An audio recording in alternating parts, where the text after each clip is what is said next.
Évangile selon Luc, chapitre 13.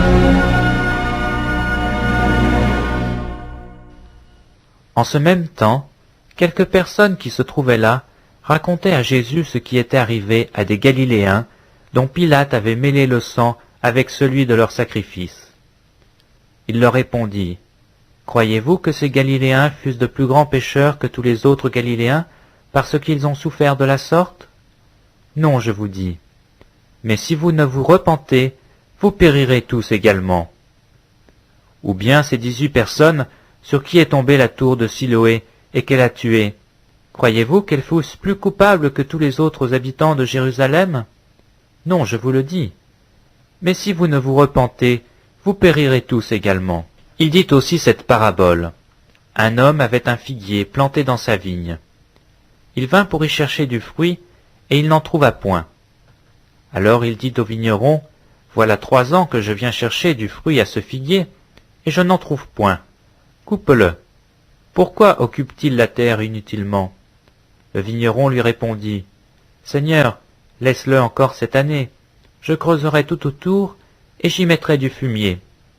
Peut-être à l'avenir donnera-t-il du fruit, sinon tu le couperas. » Jésus enseignait dans une des synagogues le jour du sabbat. Et voici, il y avait là une femme possédée d'un esprit qui la rendait infirme depuis 18 ans. Elle était courbée et ne pouvait aucunement se redresser. Lorsqu'il la vit, Jésus lui adressa la parole et lui dit, « Femme, tu es délivrée de ton infirmité. » Et il lui imposa les mains. À l'instant, elle se redressa et glorifia Dieu. Mais le chef de la synagogue, indigné de ce que Jésus avait opéré cette guérison un jour de sabbat, dit à la foule, « Il y a 6 jours pour travailler.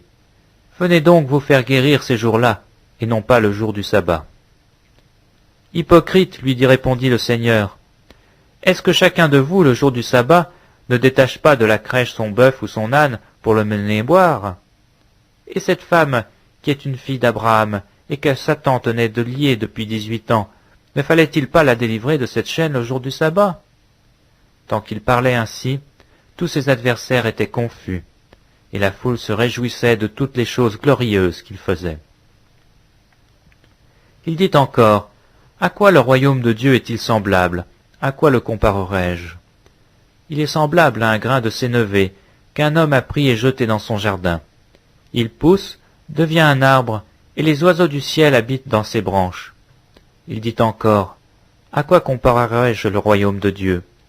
Il est semblable à du levain qu'une femme a pris et mis dans 3 mesures de farine pour faire lever toute la pâte. » Jésus traversait les villes et les villages, enseignant et faisant route vers Jérusalem. Quelqu'un lui dit, « Seigneur, n'y a-t-il que peu de gens qui soient sauvés? » Il leur répondit, « Efforcez-vous d'entrer par la porte étroite, car je vous le dis, beaucoup chercheront à entrer et ne le pourront pas. Quand le maître de la maison se sera levé et aura fermé la porte, et que vous, étant dehors, vous commencerez à frapper à la porte en disant, « Seigneur, Seigneur, ouvre-nous » il vous répondra, « Je ne sais pas d'où vous êtes. » Alors vous vous mettrez à dire, « Nous avons mangé et bu devant toi, et tu as enseigné dans nos rues. » Et il répondra, « Je vous le dis, je ne sais pas d'où vous êtes. Retirez-vous de moi, vous tous ouvriers d'iniquité. » C'est là qu'il y aura des pleurs et des grincements de dents, quand vous verrez Abraham, Isaac et Jacob, et tous les prophètes dans le royaume de Dieu, et que vous serez jetés dehors.